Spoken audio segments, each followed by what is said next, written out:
Amen. So just for the benefit of the camera, and there have been a few other people join in the last couple of minutes, this is possibly my last presentation of this series for maybe a month. Next week I won't be presenting, others will present, and then the week after that, in 2 weeks' time, the Canadian Ministry are conducting an online camp meeting. A camp meeting via Zoom, similar to what Elder Parminda did in Portugal. So my participation in that will be hosted from here, of course, and my participation will consist of 8 presentations over Friday, Sabbath, and Sunday. You'll be maybe happy to know that they're going to keep me to about an hour. So the 8 presentations is probably worth about 2 Sabbaths. So this is about possibly the last that I'll be doing of this series for about a month, but others will be presenting. So I want to try and wrap up some thoughts today. You can see that I've erased most of the board, and I was really sad to lose our growing list of conspiracy theories. I was growing quite fond of our growing list of conspiracy theories. It seemed that new ones could be added every week. I think we could have a whole board just of conspiracy theories if we put our minds to it and how they operate. We've lost our portion on the top left corner showing the compare and contrast between ancient Israel and modern Israel, the ancient idolatry and the modern idolatry through those, in each history, 3 particular dispensations, particularly considering the Alpha and the Omega. We looked a lot at those lines also through the lens of progression, which we will do quite a lot of this morning. So I want to be able to, I wanted space, so that's erased. I've kept this bottom left-hand corner showing, this actually, I'm really grateful, Sister Josephine asked a question about what we're all teaching, and it was a really good question, because it actually helped us draw this out and think about what are we teaching, what are we challenging, what Adventist beliefs are we challenging. And I think what we were trying to demonstrate was we're not actually challenging the core conclusion. So when you believe that there's going to be a one world government, we all believe that. We all believe in the concept of the Sunday law. The Sunday law is the breaking of the Republican horn of the lamb-like beast. So we believe in the breaking of the Republican horn. We believe in church and state. We believe in true and counterfeit. We believe in secret societies. We believe in all of those things. But what we were working out together was, what does that look like for us compared to the Adventist church structure? The Adventist church structure and apostate Protestantism, because you can lump them in one. And we tried to demonstrate that through the study of idolatry. So we showed we believe in this. But there's 2 different definitions of what that looks like. One is this threat by saying that the threat is globalism. So Fox News will tell you that the threat is globalism. CNN will teach you that the threat is unilateralism. Fox will tell you the threat is globalism. If the threat is globalism, you believe that through conspiracy theories, and Donald Trump becomes your hero. CNN tells you the threat is unilateralism, uni meaning one superpower. You will understand that through the methodology of parable teaching. Just one example is World War I plus World War II equals World War III, triple application. If you believe in this, Trump becomes the dictator.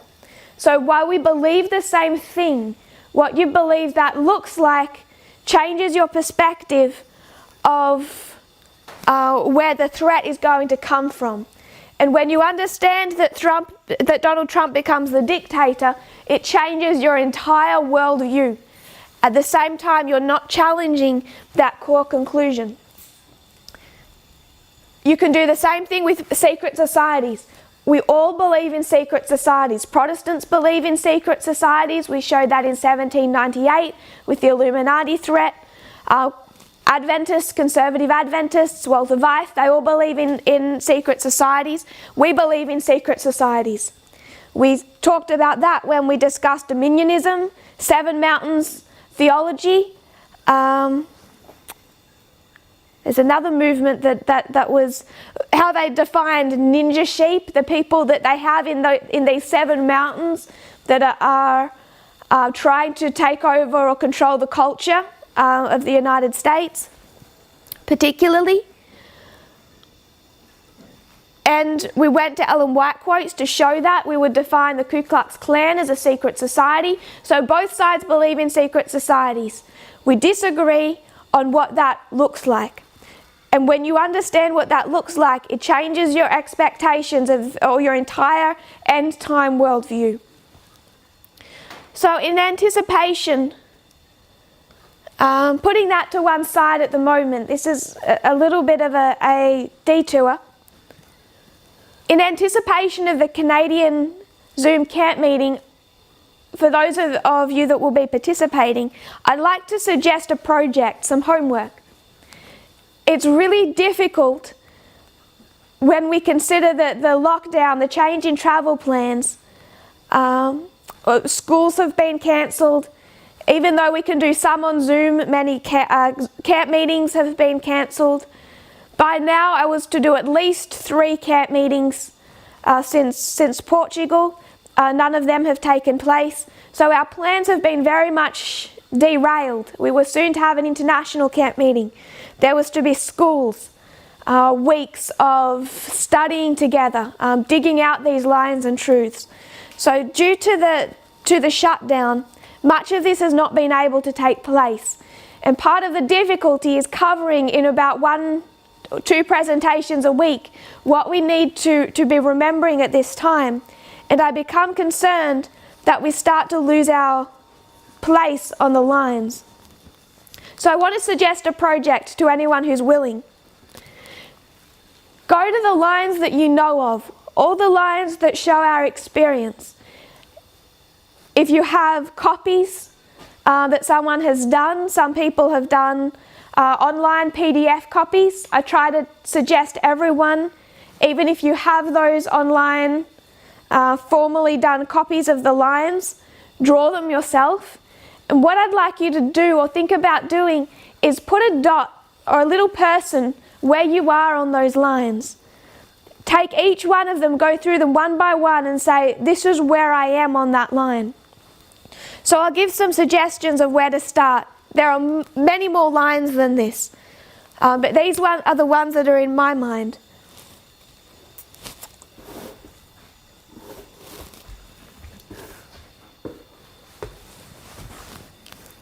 I need to take these off.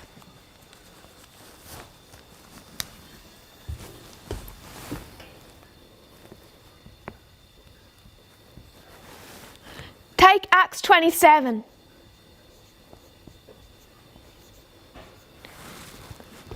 That was the foundational message of the Midnight Cry. It was the increase of knowledge of our latter rain Sunday law history. There is so much in Acts 27 to explain our experience as Adventists. So take the study of Acts 27. There's 2 lines in that study, the ship of Adramyttium and the ship of Alexandria. For both of them, place yourself on that line. We're going to come back to Acts 27 in a moment. We all should know where we are in the history of the end of ancient Israel.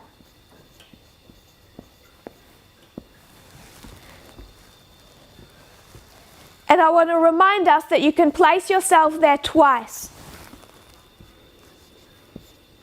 You can do 2 applications with that line.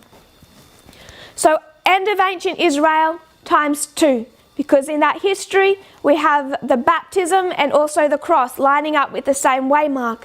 Elder Parminder gave a really good example of that in Portugal, explaining how we do that. Beginning of modern Israel.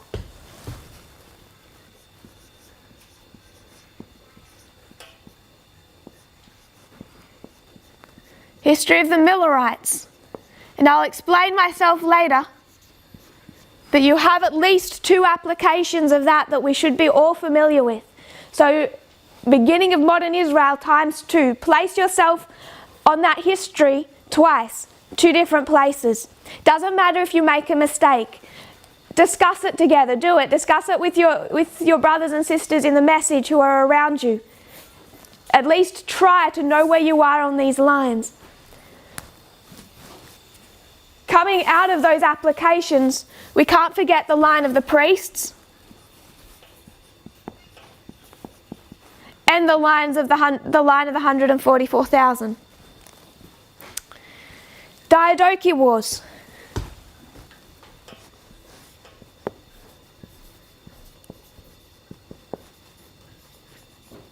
Place yourself in the history of the Diadochi Wars. 2 world wars, World War I, World War II.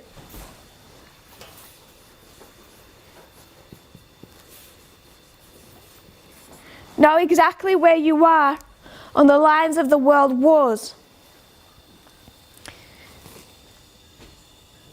This one's interesting.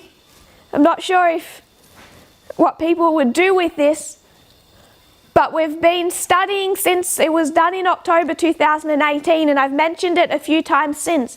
The compare and the contrast between the internal and the external. Compare and contrast internal and external. Remembering it's an election year. Revolutions. I'm going to lump them all into one. Know where you are on the line of the revolutions. The counterfeit. It's a little like the internal, external.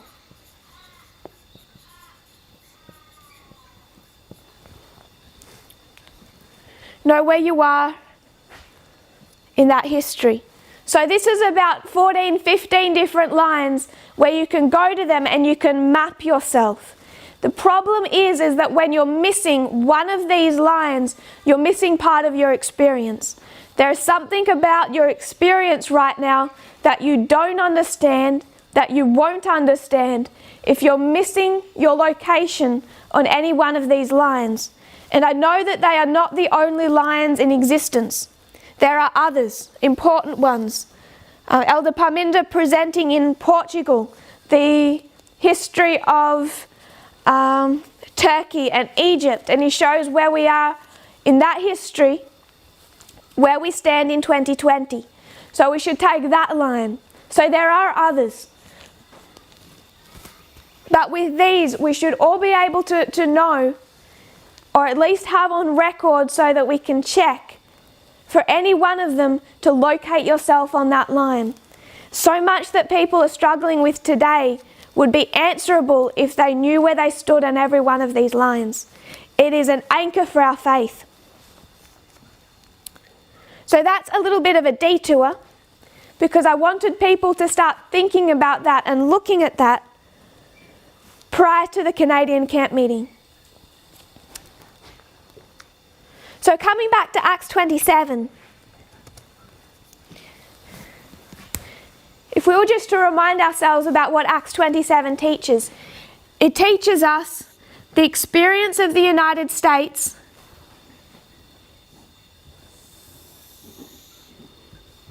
and not just the United States, but Adventism in 2 different histories. Sorry, in two different ways.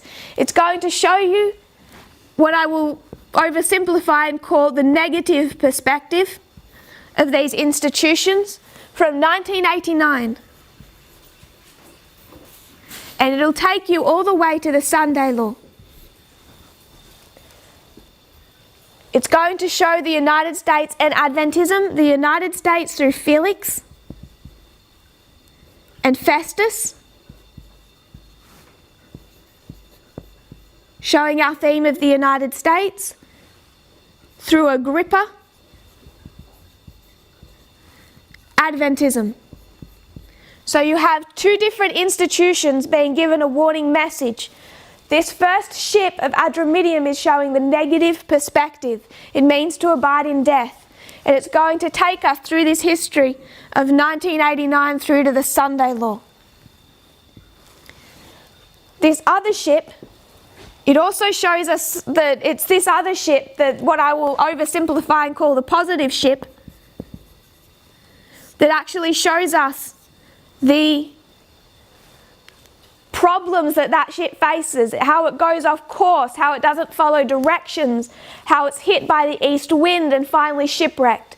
So there's negative aspects to this story, but overall it's portraying this ship as a good ship. It's designed to take Paul to his destination in Rome, where he is to spread the gospel. So it has its problems, but it's a positive perspective, and it takes you from 1798. And this positive perspective of the ship will show it begin in 1798. It will go off course in 1863. But it'll struggle through its history, fulfilling its job function. And it gives us quite neatly the dispensation of the 144,000. The early reign of the 144,000 that begins in 2001, has an increase of knowledge in 2019, it's formalized in 2021. So this second ship particularly gives us a neat perspective of that early reign dispensation for the 144,000.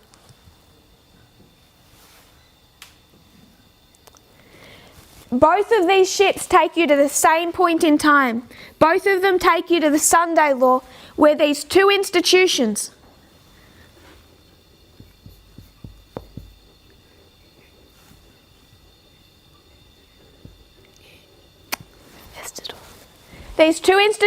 are going to be shipwrecked.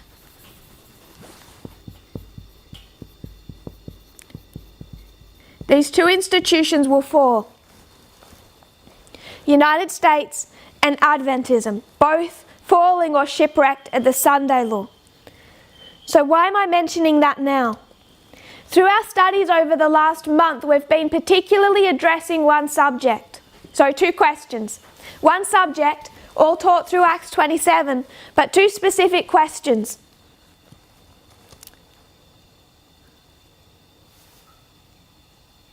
We took us in our studies to well before 1798.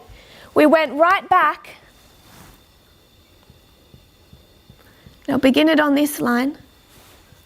We went right back to 1619. And this was a turning point year for the United States. In 1619, does the lamb-like beast rise up? No, it's 179 years before 1798. So it's almost 180 years before the lamb-like beast is described as rising up out of the earth. It's a year before the Mayflower even lands in the colonies. So in this year, there's just these small British colonies, and for the very first time, they institute a system of government, a representative government in the colonies. So you have the beginning of representative government, and at the same time as this representative government forms, you have through this representative government, within a period of weeks, the enaction of Sunday Law and the arrival of slavery. So you have this problem in the United States from very early on.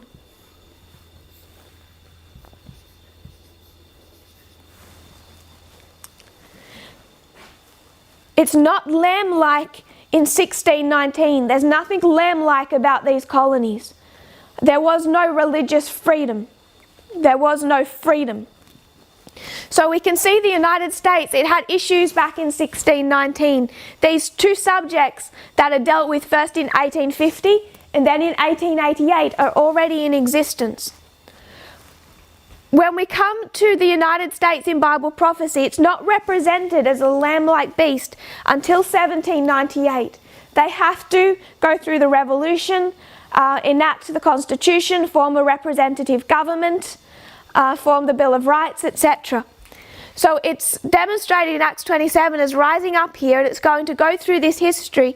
And what this leaves us with is two particular questions we've been trying to address in our studies.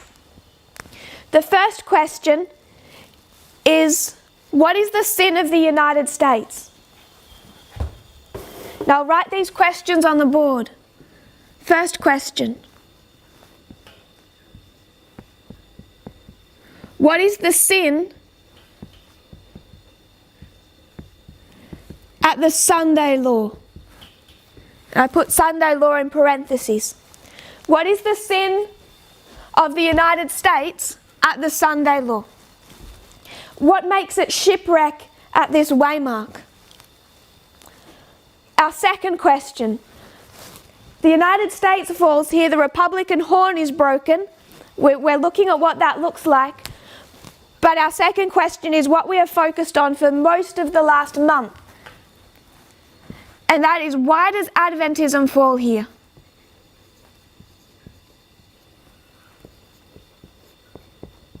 Why does Adventism fall at the Sunday law? So one question that we've been addressing relates to the institution of the United States. Another question we've been addressing relates to the institution of Adventism. And what we're trying to understand is why those two institutions fall at the Sunday law. The United States is going to enact a particular sin. We want to understand what that sin is. Adventism is going to fail when the United States enacts that sin. Why do they fail? We have spent most of our time on the second question, why does Adventism fall at the Sunday law? And we understood why it's going to fall at the Sunday law when we compared and contrast, went back to ancient Israel and recognized the Apis bull, the sin of idolatry, and the fact that we are following this in the footsteps of apostate Protestantism and have been for some time. Our worldview is on this side of the equation, and this is the side that's going to lead us to the Sunday law and to Adventism's acceptance of it.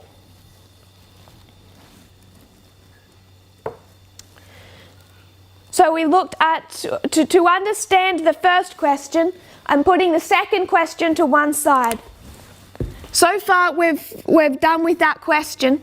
Why does Adventism fall at the Sunday law? The idolatry, the Apis bull, the conspiracy theories, Walter Weiss, all that we've done, Mary Relf to Walter Weiss, the conservative worldview.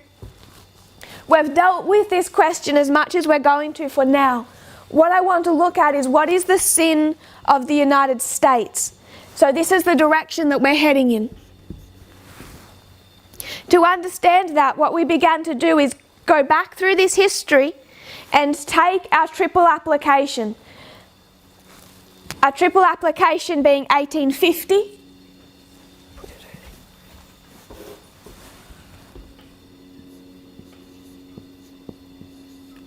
plus 1888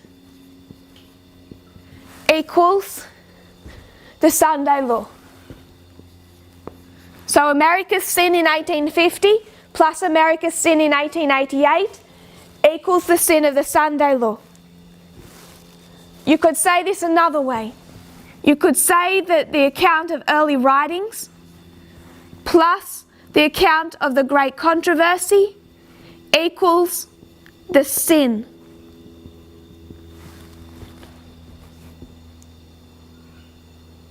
I had another way to put it. It just passed my mind. Oh yes, looking at the Ten Commandments. 1850 is crime against who? It's breaking the 6 about our fellow man. 1888 is breaking the what? The 4. Crime against God. 6 and the 4 equal the 10. So you can look at this in different ways. It's 1850 plus 1888 equals the Sunday law, the account of early writings, the account of the great controversy, equaling the sin of the Sunday law, and you also have the 6 commandments broken, then the 4 commandments broken, combined to see the 10 commandments broken in their entirety in this dispensation, the end of modern Israel. So as we look at these chapters, it's early writings and great controversy. It's the sins of Babylon and the scriptures a safeguard. Those 2 chapters with some surrounding context show us what the Sunday law looks like today. But we have to remember we're going from literal to spiritual. So this is early writing, slavery, literal, application, spiritual. Great controversy, Sunday laws, literal, application, spiritual. So this is literal plus the literal. These 2 literal histories to give us the spiritual or the symbolic. So we need to understand all of this to understand the Sunday law in our own time. What I want to do today is, before we consider starting to cut the history of 1619, particularly 1798, to the Sunday law, before we start cutting it up into these 1850, 1888 dispensations, I want us to look at the whole history as one connected story. One of the reasons that conspiracy theories exist is because people cannot recognize that we are dealing with the same issues that have plagued America for over 400 years. The issues being faced today are connected to the issues that have been in existence from the very beginning of the United States as a colony. So for now, forget about cutting the line. We're going to look at this whole history as a progression. Nothing comes out of the blue unexpectedly. Do we know what that phrase means, come out of the blue? If you're looking at the sky, nothing is just going to suddenly flash out of the blue, out of the sky, that you don't see coming. So when I say it's not going to come out of the blue, it's not going to come out of the blue sky without you seeing it on the horizon and seeing its progression, seeing it come to you. We can look back all the way to 1619 and see that Sunday law as it comes to us. It's not going to come as some type of surprise, not if you're prepared.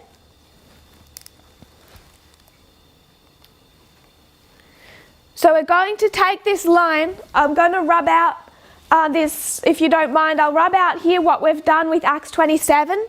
I just wanted to do this so we could have a memory, truly understand what 2 questions we were trying to answer over the last month. Both questions you can take from Acts 27.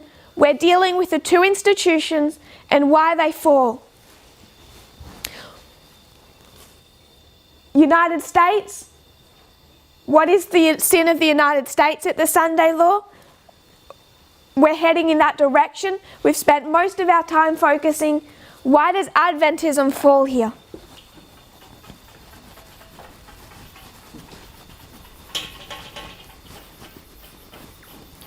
So I want us to look at the history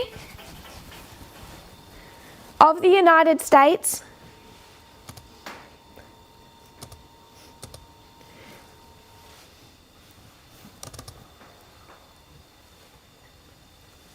all the way back from 1619.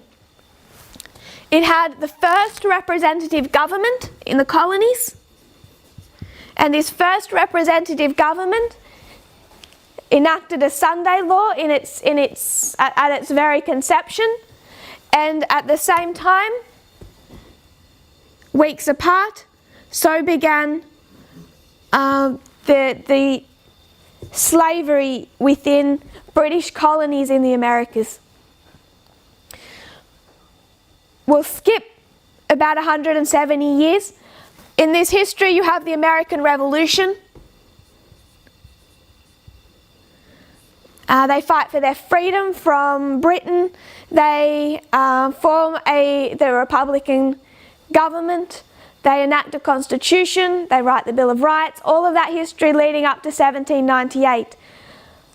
And what they do in this history is they make two particularly relevant claims to us. First of all, they separate church and state. Second, says all men are created equal. So at the very beginning they have the issue of Sunday law. As they form this new nation, they separate church and state. They put this wall between church and state. The second issue of slavery, they say all men are created equal. We remember 1798 rises up like a lamb like beast. You have this issue over the election. John Adams versus Thomas Jefferson. But what this really represented was a split within Protestantism.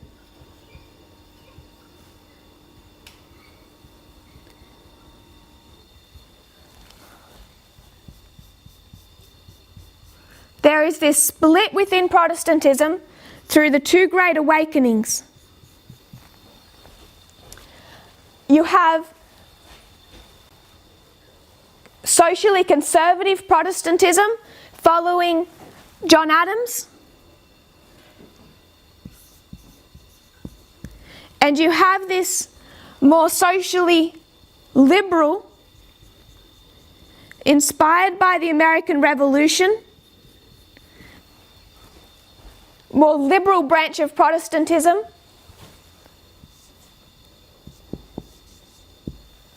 following Thomas Jefferson. In 1798, this conservative branch introduces conspiracy theories, the Illuminati threat to try and take down the enemies of John Adams on both sides of the political spectrum, Hamilton, Jefferson. So you have the introduction of those conspiracy theories. I want us to look at this issue as it progresses on the subject of slavery. So both sides of that argument of abolition and for slavery are both led by Protestants. We need to remember particularly what Elder Parminder taught in Portugal when he discussed this time period, and he discussed the writings of Lich, and when Lich talks about the clergy and the public, who are the public? The public are Protestants, because everyone in the United States there comes somehow under this concept of being a Protestant. There's a few Catholics, they're not liked, they're persecuted, but essentially everyone is Protestant, if I can be a little bit broad with that. So when you have this huge fight over slavery, both sides of that argument, north, south, for slavery, for abolition of slavery, are both led by different factions of Protestantism. And it's particularly interesting. What I'm not trying to do is cut our line. Because I'm not trying to cut our line, I'm not going to try and focus on key waymarks of that history. I'm going to not care about what dates I'm putting with that. I'm just going to put the relevant ones for our subject.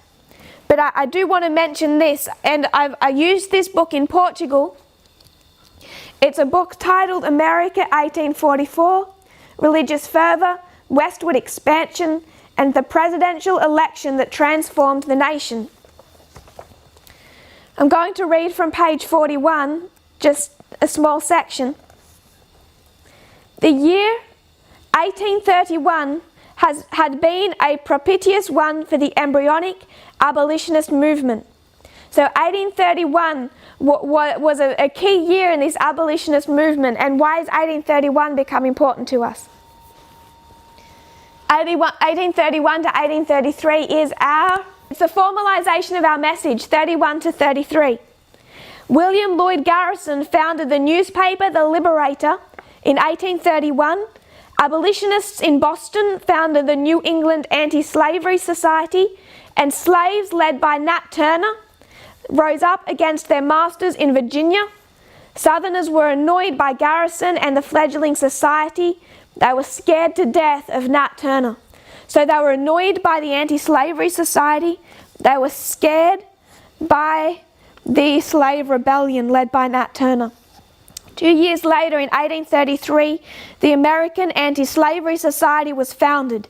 Its leaders soon launched a campaign to petition Congress to end slavery. So 1831 to 1833 are two key waymarks in that beginning of this key abolitionist movement. And if we go back a little more to 1824, in 1824 an English Quaker, Elizabeth Coltman Hayrick, published a bold tract titled Immediate, Not Gradual Abolition. She was the first of many devout women to defy the more conservative male leadership in the anti-slavery cause in both countries. Her influence was instrumental in the eventual passage of the Emancipation Act of 1833, which began the liberation of West Indian slaves, although she had died 2 years earlier. So she's an English Quaker. She's on both sides of the Atlantic, she's had this influence. In 1833, you have the Emancipation Act, beginning the liberation of West Indian slaves. So whether you're on either side of the Atlantic, these waymarks still become quite crucial. No less important were the female anti-slavery societies, where such noted speakers as the Quaker Lucretia Mott, Elizabeth Cady Stanton, the eloquent black Sojourner Truth, and others began their speaking careers. Most famous of all were Angelina and Sarah Grimke, Quaker converts from South Carolina, who spoke to the horror of the conservative clergy at promiscuous mixed male and female audiences. So it was promiscuous then to have a mixed male and female audience in an auditorium. Women were supposed to only address and teach other women. But these, to the horror of the conservative evangelicals, these women would address mixed audiences. All of this and other efforts by other individuals led to the American Anti-Slavery Society of 1833, an abolitionist society formed by William Lloyd Garrison and Arthur Tappan. Frederick Douglass, an escaped slave, was a key leader of this society, who often spoke at its meetings.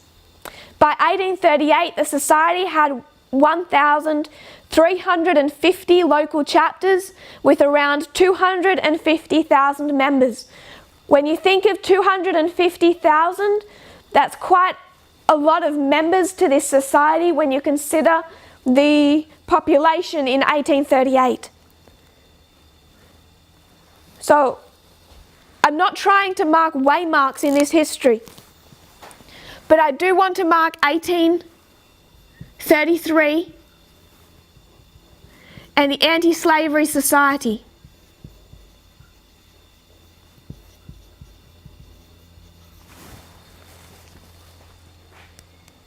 So now you have two sides starting to form in the United States, two sides of Protestantism, because everyone is Protestant. We talked about Charles Finney. He's a leading Protestant evangelical teacher. He was an abolitionist who led at Oberlin College. This was the first American college to accept women and blacks as students in addition to white men. From its early years, its faculty and students were active in the abolitionist movement. They participated together with people of the town in biracial efforts to help fugitive slaves on the Underground Railroad, as well as to resist the Fugitive Slave Act, the Sunday law of that time period. These people were on the right side of the Sunday law. So they are Protestants. Charles Finney he's a Protestant. So you have these two split sides developing through Protestantism. Conservative Protestants, socially conservative and socially liberal. This all leads up to 1844. In 1844, it all unravels for them. That growing tension over decades blew up into a schism in the three main Protestant denominations of the United States. It split the Methodist Church, the Baptist Church, and the Presbyterian Church. Those three denominations all divided in two, essentially along the lines of north and south. And this was the church split, the schism that was not reconcilable, that led them directly to the Civil War. And they split. Socially conservative were in favour of slavery, socially liberal in favour of abolition.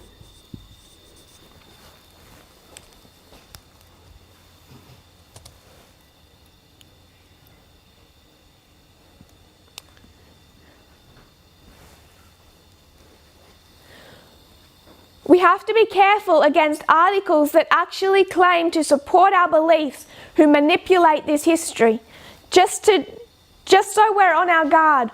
Even an article that is fighting against slavery in this history, that's saying our pioneers, our Millerite pioneers were against slavery, were leading abolitionists, even ones that support our beliefs can manipulate Millerite history to support them, and it becomes dangerous. Whether we like the article, whether we like the conspiracy theory, it doesn't matter what it is. If it manipulates history or uses wrong methodology, we should discard it. An article was shared with me this week that said how Millerites were leading abolitionists in this time period when very few people were fighting against slavery. That's so easily disproven. You don't have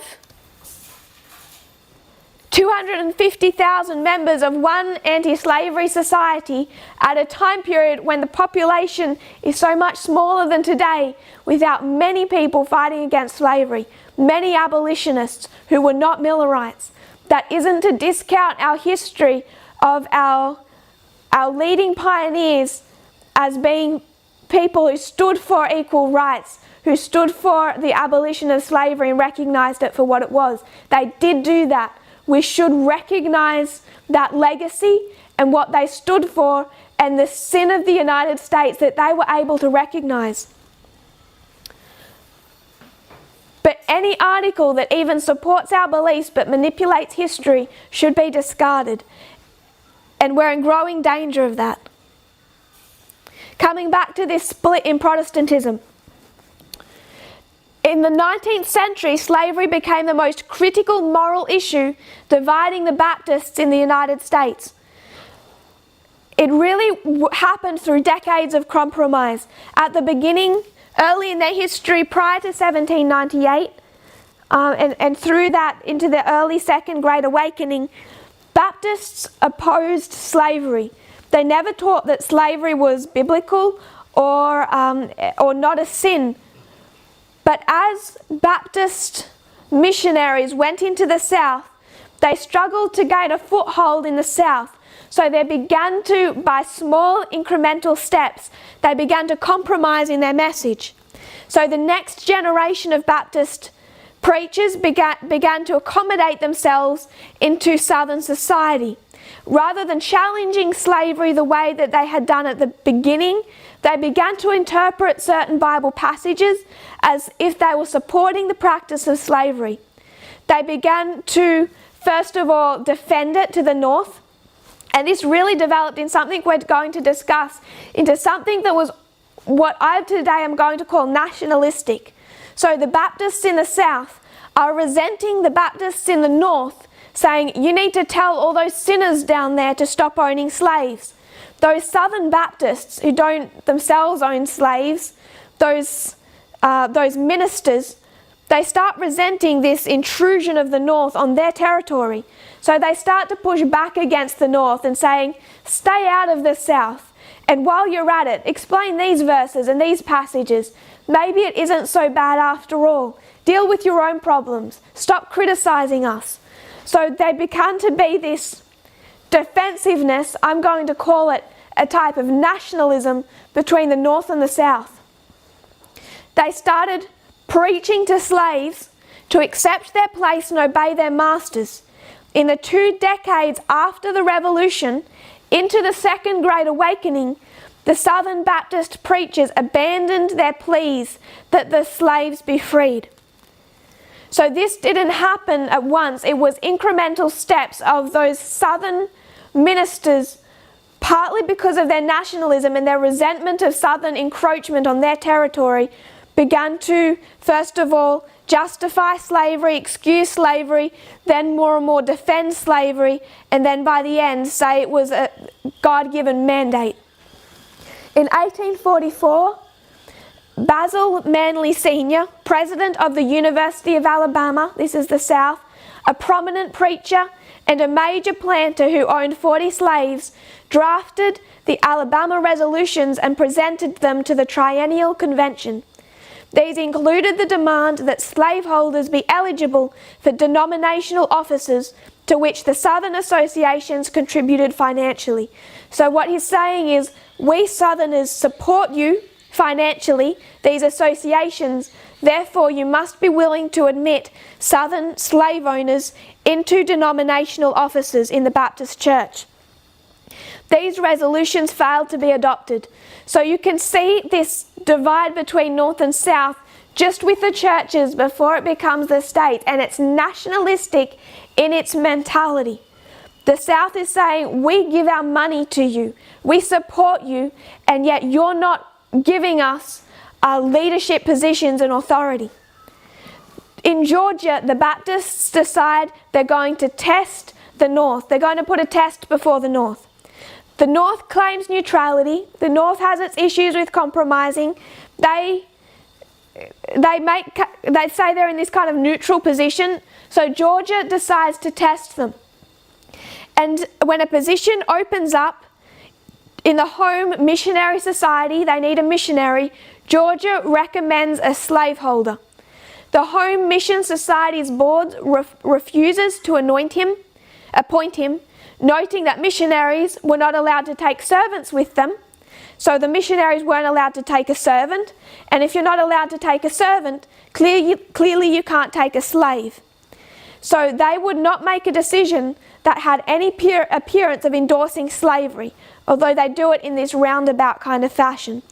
Southern Baptists considered this an infringement of their right to determine their own candidates. So this is a north-south tension between northern states and southern states in the Baptist church. It's nationalistic in its mentality. The South is saying, we give you money, we support you financially.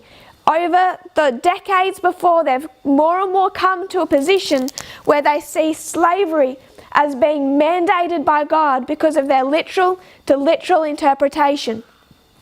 Ancient Israel had slaves, modern Israel has slaves. So they're going to use two arguments to defend slavery. One of them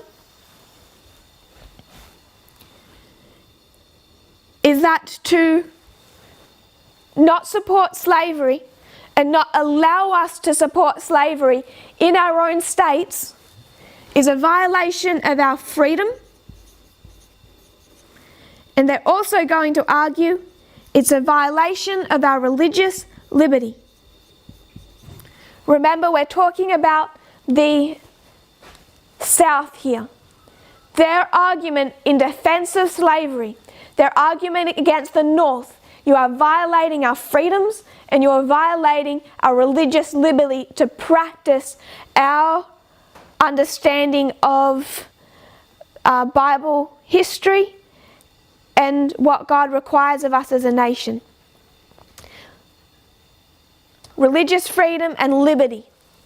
So this causes the split in the Baptist church, and it's quite similar in the Methodist and Presbyterian churches. There's a few other issues at play there too, but it all centers around the subject of slavery. We haven't concretely presented the Millerite history in all of its lines, in all of its main line and all of its fractals. But if you can, I just make a statement that, and I can prove it to you at another point in time. I'm going to say 1848 is a waymark in Millerite history. I think that might have already been taught somewhere. But 1848 is a waymark. I want to mark 1848.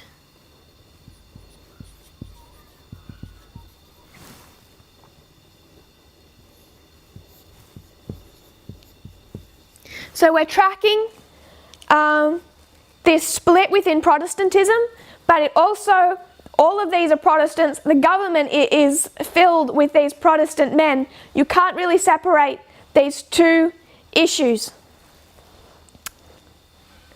The title of the book that I was reading from, Sister Susan, is America, 1844. I'm not sure if you can read that. Religious Fervor, Westward Expansion, and the Presidential Election that Transformed the Nation. It's an interesting book. It goes through the forming of the Mormon Church, westward expansion, the annexation of Texas, the election, all of that history. So it's a good time to ask that question, because coming back to that 1844 election, what was that election over? That election was over annexing Texas from Mexico. Do we all kind of remember that history? 1844, there's a US election, there's this divide between these two political parties, and that divide is whether or not they will admit or they will annex Texas from Mexico and admit it into the Union as a state. And we discussed that in Portugal. So 1844 that election went on the wrong side of history. It went on the wrong side of history that led to the Mexican War just after 1844, and they annexed Texas. That whole history is absolutely crucial to that reform line, how America expanded. So that's the subject of 1848 that we're about to discuss. When do we finish Sabbath school? Okay. 1848. I'm not sure if we're familiar with the man John C. Calhoun. I'll just write his name for a moment and then erase it. John C. Calhoun, he's quite legendary in that history. He's a senator from North Carolina, and he becomes a future spokesman, in the future, a spokesman for Southern secession. He was supportive, of course, of this American expansion into Texas. So what you have is this. In Portugal, I had Sister Kathy draw a wonderful map of the United States. So I can't do that. So I'm just going to have a blob. That's the United States. Somewhere over here, you have Mexico. I'm not trying to be realistic. Please don't. I'm just doing blobs. You have the United States and you have Mexico. And they want to take Texas from Mexico. They decide in the 1844 election that's the path they're going to go down, American expansion. There was a phrase that began around that time. I can't remember. What was that phrase? If someone can think of it, put it in the chat. The manifest destiny. It was manifest destiny for the United States. Thank you, brother. Thank you. It was the manifest destiny of the United States to spread and take control over that whole, from sea to shining sea. I want us to think about the branch that we're talking about here. We're talking about this particularly southern, particularly social conservative, supporting slavery that's also supporting the expansion of the United States. John C. Calhoun, a senator from South Carolina, is a major part of that. I'm quoting him. I will quote him. He spoke in Congress January 4 of 1848. At the time, US and Mexican diplomats were in the midst of negotiating a peace treaty. So 1844, the United States decides to annex Texas. Then the following year, they go to war with Mexico. Might be 1846, I might be off there. But they go to war with Mexico in 1848. Both parties come to the table and they just start to negotiate a peace treaty to determine how much of Mexico will be admitted into the Union.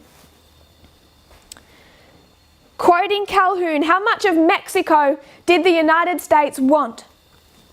We have never dreamt of incorporating into our union any but the Caucasian race, the free white race. To incorporate Mexico would be the very first instance of the kind of incorporating an Indian race. For more than half of the Mexicans are Indians, and the other is composed chiefly of mixed tribes. I protest against such a union as that. Ours, sir, is the government of a white race. The great misfortunes of Spanish America are to be traced to the fatal error of placing these black races on equality with the white race. Are we to associate with ourselves as equals, companions, and fellow citizens, the Indians and mixed race of Mexico? Mr. President, I would consider such a thing fatal to our institutions. We make a great mistake, sir, when we suppose that all people are capable of self-government. We are anxious to force free government on all.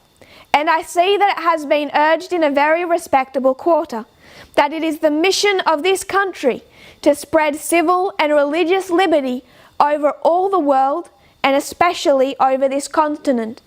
It is a great mistake. None but people advanced to a very high state of moral and intellectual improvement are capable in a civilized state of maintaining free government. So I read that to my sister earlier this morning and she responded in non-verbal communication, which I won't repeat on camera. But do we recognize what he's saying? I want us to think about the implications of that. The United States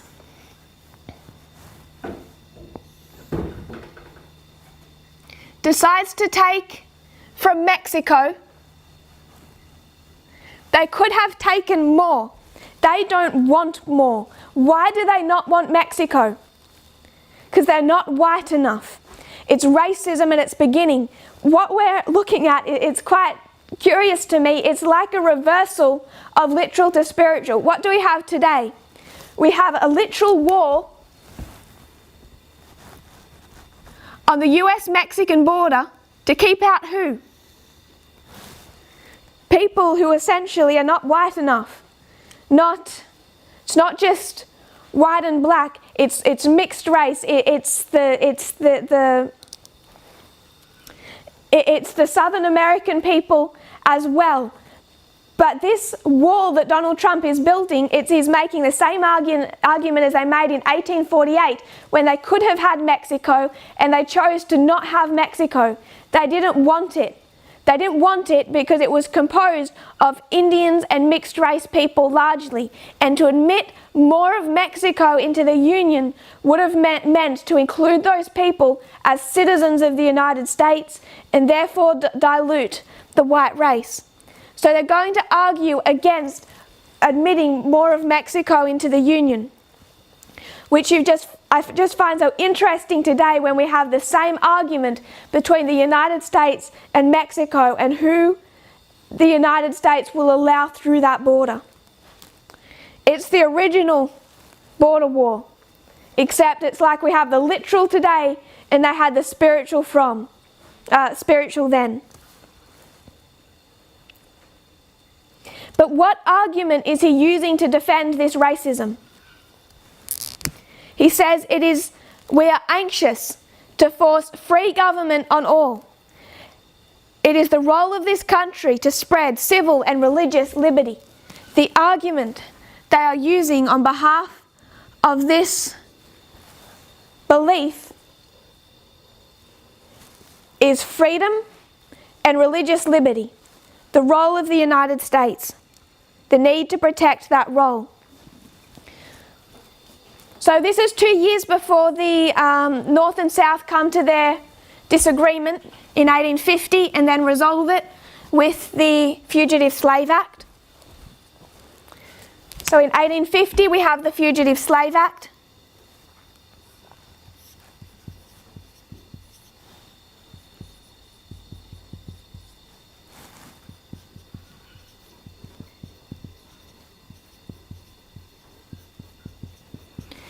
And this really explains, we won't go into detail of this article, of this law, but this starts to explain why Ellen White says God's judgment was upon the North.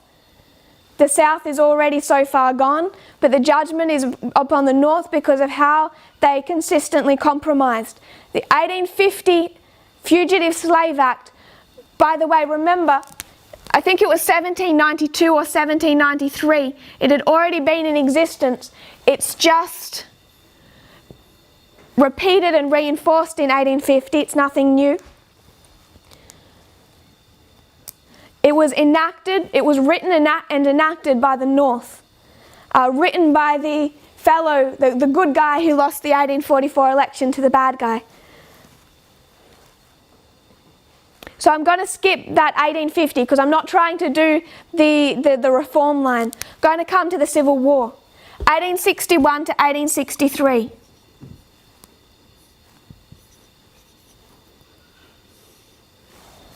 (1861 to 1863).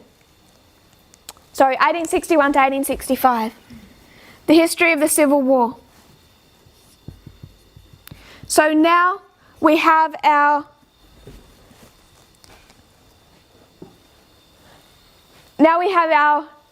official civil war. The states are divided. The churches within those states had already split. Now the states themselves are going to divide. I want to discuss a concept here that can become it can become quite a toxic subject. I hope that I'm understood in what I want to say about this subject. What I'm going to discuss is state rights. I know people don't like to discuss the role of state rights in the Civil War. And there's a couple of reasons why people don't like to do that. First of all, I recognise that the issue of state rights is broader than, it's not a simple issue. The Fugitive Slave Act was passed in 1850. How did the northern states manage to bypass that Fugitive Slave Act? They used the principles of state rights. So even though the government wanted to enforce the Fugitive Slave Act, the northern states, for the most part, actually didn't act on it because they were able to bypass it with their own state laws and legislatures. And this bypassing of the northern states, where they don't enforce this Fugitive Slave Act, is what each one of those southern states cite as their key, one of their main key grievances at the beginning of the Civil War. It really upset the South that these northern states didn't comply. But we're talking about this time period of the Civil War, the presidency of Abraham Lincoln. Putting aside all his problems, you now have the right guy who's president. You have the good guy in.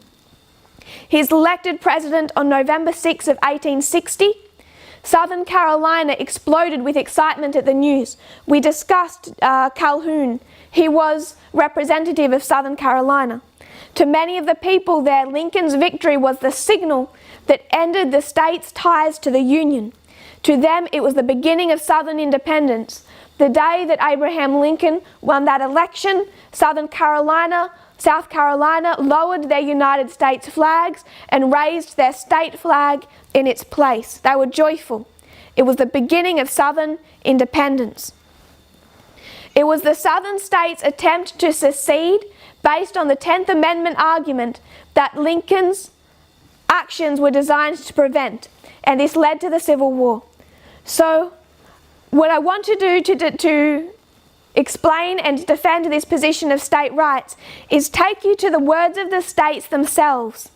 Every state in the Confederacy issued an article of secession declaring their break from the Union. 4 states went further than that: Texas, Mississippi, Georgia, and South Carolina. South Carolina, Calhoun, that link. All issued additional documents, usually referred to as the Declarations of Causes, which explain their decision to leave the Union. I'm going to read a little. I'm going to quote some of the words from these 4 states that wrote the Declarations of Secession. I'm going to start with Georgia.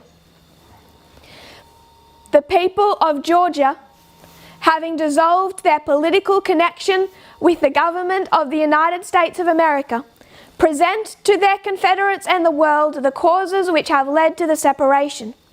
For the last 10 years we have had numerous and serious causes of complaint against our non-slaveholding Confederate states with reference to the subject of African slavery. Our northern Confederates, after a full and calm hearing of all the facts, after a fair warning of our purpose not to submit to the rule of the authors of all these wrongs and injuries, have by a large majority committed the government of the United States into their hands. So they're referencing back to the election of Abraham Lincoln. It's a grievance. The northern states have submitted the government into the hands of what these people see as abolitionists. The people of Georgia, after an equally full and fair and deliberate hearing of the case, have declared with equal firmness that this government shall not rule over them. A brief history of the rise, progress, and policy of anti-slavery and the political organization into whose hands the administration of the federal government has been committed will fully justify the pronounced verdict of the people of Georgia. The party of Lincoln, called the Republican Party under its present name and organization, is of recent origin. It is admitted to be an anti-slavery party. While it attracts to itself by its creeds the scattered advocates of exploded political heresies, of condemned theories in political economy, the advocates of commercial restrictions, of protections, of special privileges, of waste and corruption in the administration of government, anti-slavery is its mission and its purpose. By anti-slavery it is made a power of the state. The question of slavery was the great difficulty in the way of the formation of the Constitution. With these principles on their banners and these utterances on their lips, the majority of the people of the North demand that we shall receive them as our rulers. Remember what we said about Protestantism, about the nationalism that began to arise between the northern and the southern branches of the Baptist denomination. You're seeing the same thing now within the state governments. And what the South is saying is that the North, by this large majority, through that election, have elected a president who is opposed to slavery. It's an anti-slavery party in their mind, and he's going to violate the autonomy and the rights of the states. So it is a states' rights argument that they're making. South Carolina said this most clearly. The people of the state of South Carolina in convention assembled on the 26th day of April 1852, going back to 1852, declared that the frequent violations of the Constitution of the United States by the federal government and its encroachment upon the reserved rights of the states fully justified this state in then withdrawing from the federal union. So South Carolina wanted to withdraw from the union in 1852 because of this encroachment by that federal government upon a state's rights. But in deference to the opinions and wishes of the other slaveholding states, she forbore at that time to exercise this right. Since that time, these encroachments have continued to increase, and further forbearance ceases to be a virtue. So right back in 1952, they're protesting the encroachment of the federal government on states' rights. In the year 1765, they're going to go back. The portion of the British Empire embracing Great Britain undertook to make laws for the government of that portion composed of the 13 American colonies. So they're going to go back and say you had Britain, this central government, and you had 13 colonies. A struggle for the right of these colonies to govern themselves ensured self-government, which resulted in 1776 in a declaration by the colonies, quoting the colonies, that they are and of right ought to be free and independent states, and that as free and independent states they have full power to levy war, conclude peace, contract alliances, establish commerce, and to do all other acts and things which independent states may have right to do. I'm just going to finish this portion about states' rights and then we will close our first meeting.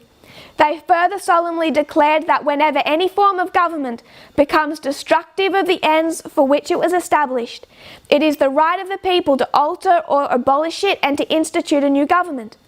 Deeming the government of Great Britain to have become destructive of these ends, they declared that the colonies are absolved from all allegiance to the British Crown, and that all political connection between them and the state of Great Britain is and ought to be totally dissolved. So South Carolina is saying we are repeating the American Revolution for independence, and the argument is the right of the colonies or the states to freely govern themselves. In pursuance of this Declaration of Independence, each of the 13 states proceeded to exercise its separate sovereignty, adopted for itself a constitution, and appointed officers for the administration of government in all of its departments, legislative, executive, and judicial.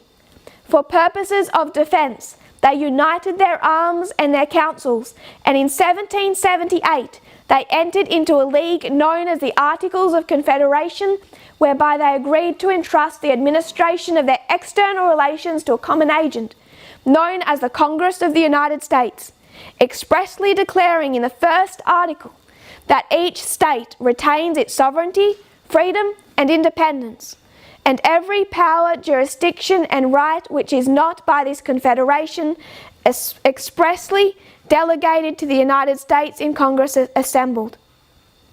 Under this confederation, the War of the Revolution was carried on, and on the 3rd of September 1783 the contest ended, and a treaty was signed by Great Britain, in which she acknowledged the independence of the colonies in the following terms. His Britannic Majesty, this is Article 1, acknowledges the said United States, and it names the colonies, to be free, sovereign, independent states, that he treats them with them as such, and for himself, his heirs and successors relinquishes all claims to the government, propriety and territorial rights. Thus were established by the two great principles asserted by the colonies, namely, the right of a state to govern itself and the right of a people to abolish a government when it becomes destructive of the ends for which it was instituted. And concurrent with the establishment of these principles was, in fact, that each colony became and was recognized by the mother country, writing in all capitals, a free, sovereign, independent state. In the present case, that fact is established with certainty. We assert that 14 of the states have deliberately refused for past years to fulfill their constitutional obligations, and we refer to their own statutes for the proof. It says for 25 years this agitation has been increasing until it has now secured to its aid the power of the common government.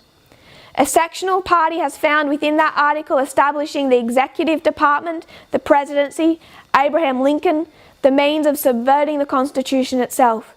A geographical line has been drawn across the Union, and all the states north of that line have united in the election of a man to the high office of President of the United States whose opinions and purposes are hostile to slavery. The guarantees of the Constitution will then no longer exist. The equal rights of the states will be lost, states' rights. The slaveholding states will no longer have the power of self-government or self-protection, and the federal government will have become their enemy. So we've quoted from Georgia and South Carolina. And what are they arguing for? They're arguing that it violates their freedom, and it violates their state rights. The reason people don't like to talk about state rights is because it's usually used by those who defend the South as an excuse. They say they were defending their rights as states. It wasn't about slavery. And they try and make the South look better in this whole argument. So then those opposed to or for equality, their reaction is it had nothing to do with state rights. It was about slavery. The truth is, it was about state rights because that was their excuse to defend slavery. The issue was slavery. If they didn't want slavery, they would never have had a problem with Abraham Lincoln and their state rights. So the issue is slavery. I'm not denying that.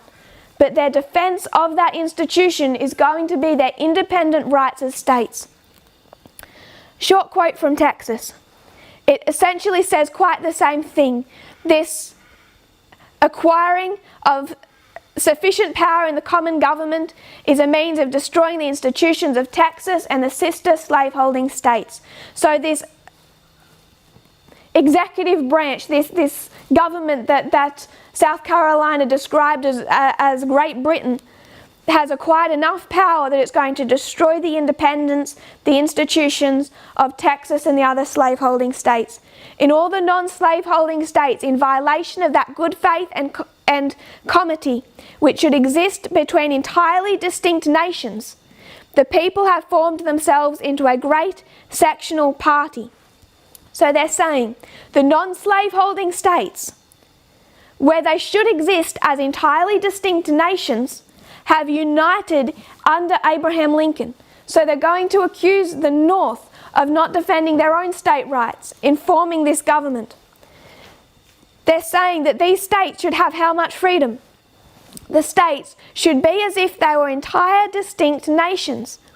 The people have made themselves strong enough in numbers to control the affairs of the other states, the southern states, based upon an unnatural feeling of hostility to these southern states and their beneficent and patriarchal system of African slavery, proclaiming the debasing doctrine of equality of all men, irrespective of race or colour. That debasing doctrine of equality, a doctrine at war with nature, in opposition to the experience of mankind and in violation of the plainest revelations of divine law.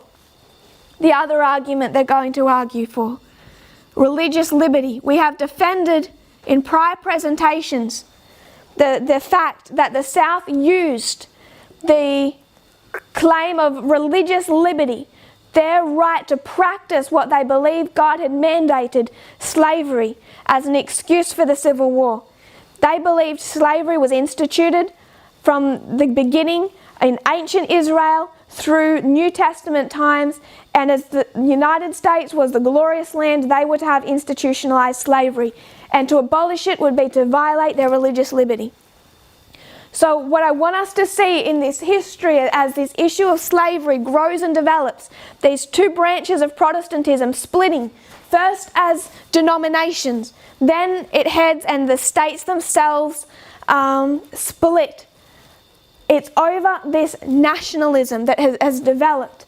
And what you have is the South defending all the way through this history, whether it's the Southern Baptists or whether it's South Carolina, that what is being impinged upon is their freedom and their religious liberty. And once you get to 1861, They're going to say that this core government is impinging on the rights of the states to govern themselves. So we'll close now. When we come back, I want us to we're going to keep tracking this history. We'll move beyond slavery and see how this divide in Protestantism continues to develop. If you kneel with me, we'll close in prayer. Dear Father in heaven, thank you for our blessings. Thank you for your goodness towards us, Lord, for your mercies. Lord, we see where you have led your people in the past. We are grateful when we look back and see that our pioneers saw these issues in a correct light, in a warped light, Lord. They did not understand full equality at the end of the world. They did not understand the return to Eden. But for their time, Lord, they accepted just what you required them to accept, and that is the abolition of slavery. I pray, Lord, that we will see these issues more deeply, that we will not be content with surface treasure, but that we will look deeper to see what is actually happening, what defenses are being made to defend sin, what arguments are being made to defend nationalism, what is dividing the glorious land. Lord, as we see that, I pray that we might make correct application for our own experience. Thank you for your Sabbath day, and I pray that you will be close to all of those all over the world who are worshipping now, Lord, who are entering into Sabbath, wherever they are, Lord, that they'll have a blessed Sabbath day. In Jesus' name I pray. Amen.